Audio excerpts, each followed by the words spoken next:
શરૂઆત કરતા પહેલા એક નાની વિનંતી. જો તમે પણ કન્યા રાશિના છો અને રોજના સાચા અને વિગતવાર રાશિફળ જાણવા માંગો છો તો આ વિડીયોને લાઇક કરો, ચેનલને સબસ્ક્રાઇબ કરો અને બેલ આઇકન જરૂર દબાવી દો, કારણ કે આજનો આ વિશેષ સંયોગ તમારા જીવનમાં ખૂબ મોટા બદલાવનું કારણ બની શકે છે. 15 અને 16 મેના આ 2 દિવસ સામાન્ય દિવસ નથી. ગ્રહોની એવી અનોખી સ્થિતિ બની રહી છે કે જે કન્યા રાશિના લોકો માટે ધન, ભાગ્ય, સંબંધો અને જીવનમાં નવી શરૂઆતના દ્વાર ખોલી શકે છે. ખાસ કરીને 16 મેની શનિ અમાવસ્યા ઘણા વર્ષો પછી એવો સંયોગ લઈને આવી રહી છે કે જો તમે આ દિવસનો યોગ્ય લાભ લો તો અટકેલા કામ, માનસિક તણાવ અને આર્થિક સમસ્યાઓમાંથી બહાર નીકળવાનો માર્ગ મળી શકે છે. હવે જો આપણે 15 મેની વાત કરીએ તો આ દિવસ શુક્રવારનો છે અને કૃષ્ણ પક્ષની ચતુર્દશી તિથિ રહેશે. ચંદ્રમા મેષ રાશિમાં અશ્વિની નક્ષત્રમાં ગોચર કરશે અને ખાસ વાત એ છે કે મેષ રાશિમાં પહેલાથી જ મંગળદેવ બિરાજમાન છે, એટલે ચંદ્ર અને મંગળની યુતિ બની રહી છે. આ યુતિ મહાલક્ષ્મી યોગનું નિર્માણ કરી રહી છે. સાથે સાથે આયુષ્માન યોગ, સૌભાગ્ય યોગ અને સર્વાર્થ સિદ્ધિ યોગ પણ સક્રિય છે. બીજી તરફ સૂર્યદેવ વૃષભ રાશિમાં પ્રવેશ કરશે, જ્યાં બુધ સાથે બુધાદિત્ય યોગ બનશે અને મિથુન રાશિમાં ગુરુ અને શુક્રની યુતિ ગજલક્ષ્મી રાજયોગનું નિર્માણ કરી રહી છે. આ બધા યોગો મળીને કન્યા રાશિના લોકો માટે જીવનના ઘણા ક્ષેત્રોમાં સકારાત્મક ઉર્જા લાવી રહ્યા છે. પરંતુ અહીં એક વાત સમજવાની છે કે ચંદ્રમા તમારા અષ્ટમ ભાવમાં ગોચર કરી રહ્યા છે. અષ્ટમ ભાવ અચાનક ઘટનાઓ, રહસ્યો, માનસિક ઉથલપાથલ અને અંદરના ભય સાથે જોડાયેલો હોય છે. એટલે દિવસની શરૂઆતમાં તમને થોડું ભારેલું લાગશે, મન કામમાં નહીં લાગે, આત્મવિશ્વાસ ઓછો અનુભવાશે અને શરીર પણ સહકાર નહીં આપે એવી સ્થિતિ બની શકે છે. તમને એવું લાગશે કે સમય પસાર થઈ રહ્યો છે, પરંતુ મનથી તમે કોઈ કાર્યમાં જોડાઈ નથી શકતા. ઘણા લોકો માટે આ માનસિક થાકનો સમય બની શકે છે, પરંતુ ચિંતા કરવાની જરૂર નથી, કારણ કે આ માત્ર દિવસની શરૂઆતનો પ્રભાવ છે. જેમ જેમ દિવસ આગળ વધશે તેમ તેમ ગ્રહોની શુભ દૃષ્ટિ કામ કરવા લાગશે. મહાલક્ષ્મી યોગ અને ગજલક્ષ્મી રાજયોગના કારણે આર્થિક રીતે દિવસ ખૂબ જ સારો સાબિત થઈ શકે છે. જો તમે નોકરી કરો છો તો ઓફિસમાં કોઈ મહત્વપૂર્ણ કાર્ય સફળ થઈ શકે છે, અટકેલું પેમેન્ટ મળી શકે છે અથવા કોઈ નવી જવાબદારી સાથે લાભ મળવાની શક્યતા છે. વેપારીઓ માટે ખાસ સમય છે, નવા સંપર્કો બનશે, જૂના ક્લાયન્ટ ફરી જોડાઈ શકે છે અને બિઝનેસમાં વૃદ્ધિના નવા માર્ગ ખુલશે.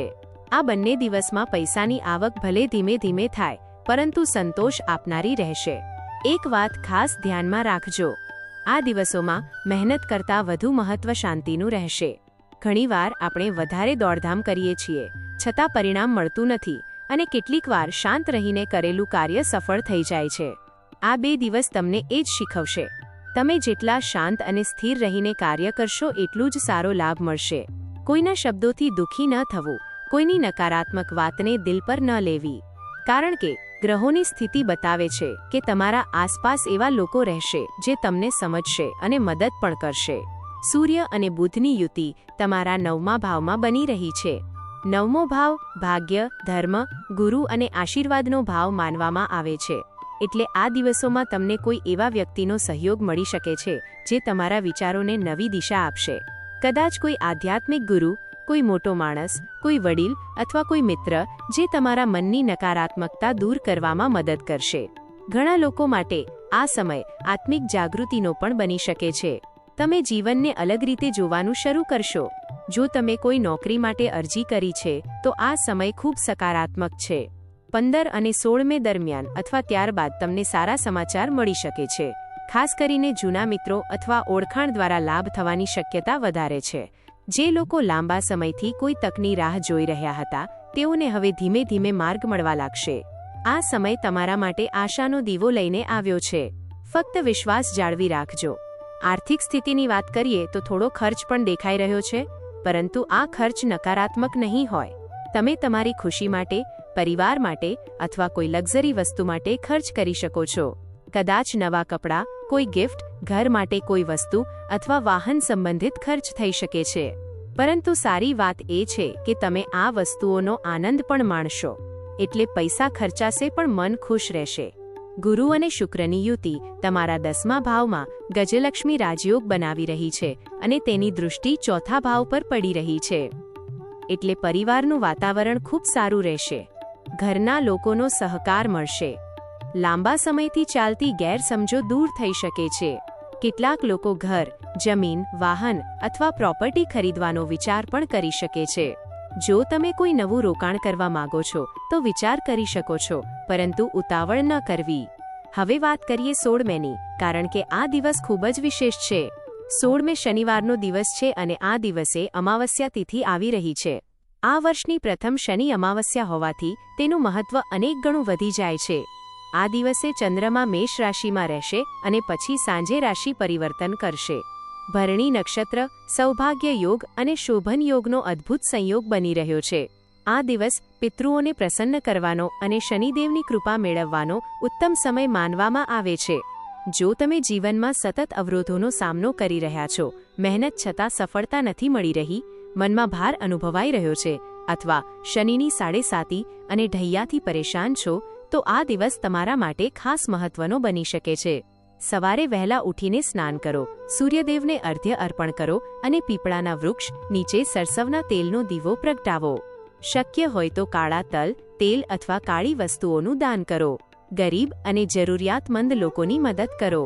આ ઉપાયો શનિદેવને પ્રસન્ન કરશે અને પિતૃઓના આશીર્વાદ પણ મળશે.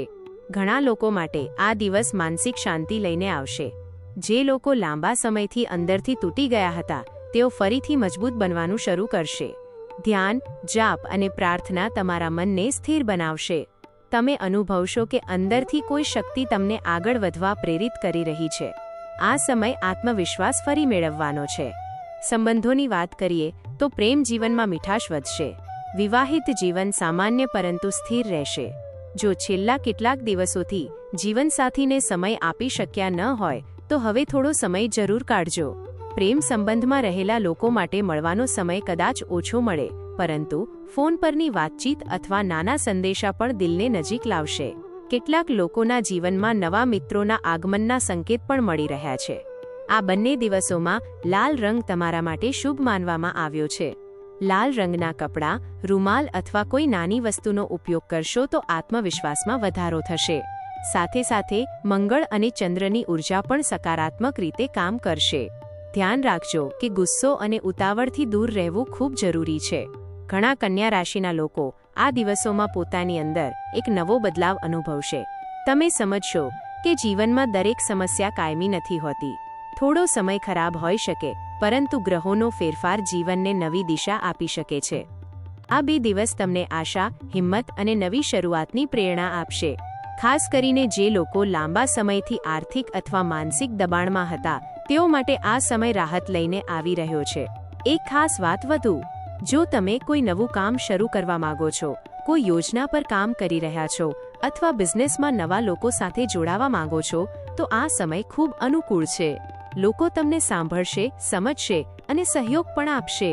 ફક્ત તમારે પોતાને નકારાત્મક વિચારોમાંથી બહાર લાવવાનું છે, કારણ કે તમારી અંદરની શક્તિ જ તમને સફળતા સુધી પહોંચાડશે. તો મિત્રો, 15 અને 16 મેના આ બંને દિવસ કન્યા રાશિના લોકો માટે ઘણા ખાસ બની શકે છે. શરૂઆતમાં થોડો માનસિક થાક અને આત્મવિશ્વાસમાં ઘટાડો અનુભવાશે, પરંતુ દિવસ જેમ આગળ વધશે તેમ ભાગ્ય તમારા પક્ષમાં આવતું જશે. ધન, પરિવાર, સંબંધો અને કારકિર્દી દરેક ક્ષેત્રમાં ધીમે ધીમે સકારાત્મક બદલાવ જોવા મળશે. શનિ અમાવસ્યાના ઉપાયો જરૂર કરજો, કારણ કે તે તમારા જીવનમાં અટકેલા માર્ગોને ખોલી શકે છે. જો તમને આ રાશિફળ ગમ્યું હોય તો વિડીયોને લાઇક જરૂર કરજો, ચેનલને સબસ્ક્રાઇબ કરજો અને બેલ આઇકન દબાવવાનું ભૂલતા નહીં. અને કોમેન્ટમાં જરૂર લખજો જય શનિદેવ, જેથી તમારા જીવનમાં પણ સકારાત્મક ઉર્જાનો પ્રવેશ થાય. મળીએ આગામી વિડીયોમાં એક નવા રાશિફળ સાથે.